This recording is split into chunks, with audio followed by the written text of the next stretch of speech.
Kita beralih ke informasi yang ramai di media sosial dengan fenomena bendera dan mural anime One Piece di beberapa daerah jelang perayaan ke-80 Hari Ulang Tahun Republik Indonesia.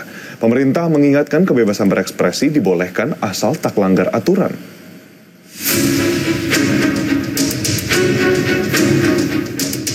Bendera hitam bajak laut bergambar tengkorak Jolly Roger bertopi jerami khas tokoh utama serial anime One Piece jelang peringatan Hari Kemerdekaan RI menuai polemik.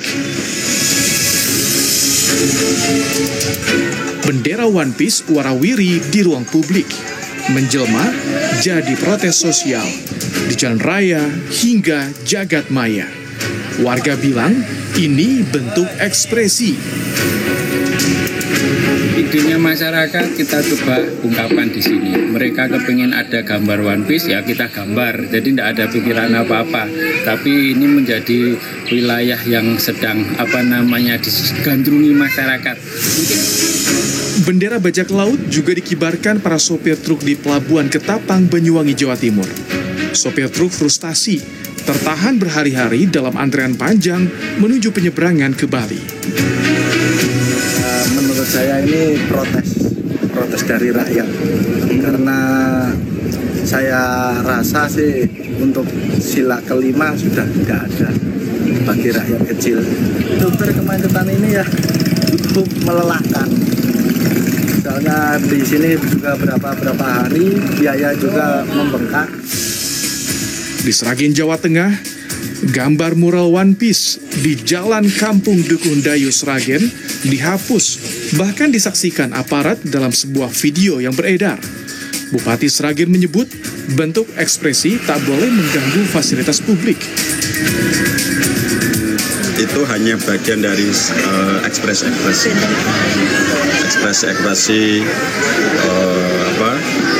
untuk memberi masukan ke pemerintah dengan cara mereka. Mestinya diekspresikan di tempat-tempat yang tidak mengganggu ketertiban. Cerita One Piece mengeksplorasi tema persahabatan, kebebasan, dan perlawanan pada ketidakadilan. Dikisahkan soal pemerintah dunia melindungi Tenryu Bito, bangsawan yang arogan, untuk melanggengkan kekuasaan, pajak yang dibayar tapi tak kembali ke rakyat dalam cerita itu. Para pejabat negara bereaksi. Ada yang menganggap bendera One Piece bentuk kreativitas.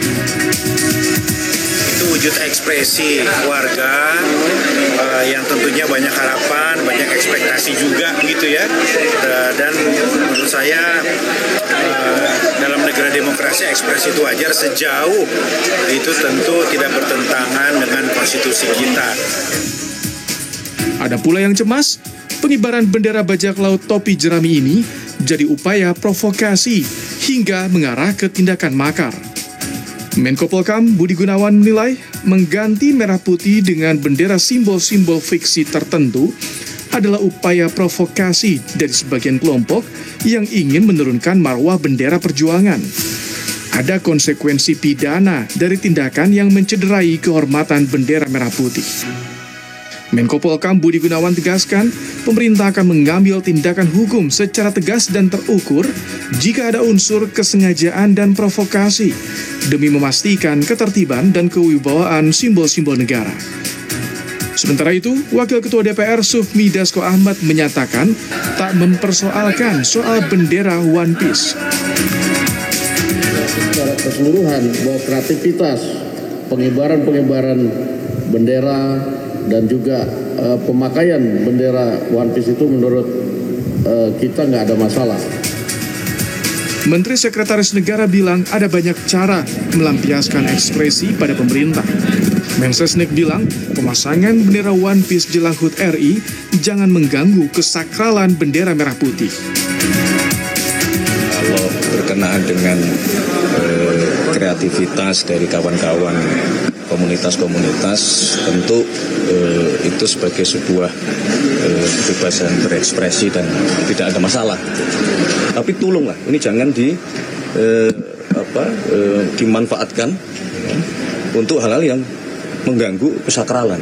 Nah, misalnya kemudian memanfaatkan kreativitas tersebut ya, untuk menghimbau ya supaya mengibarkan bendera-bendera selain bendera merah putih.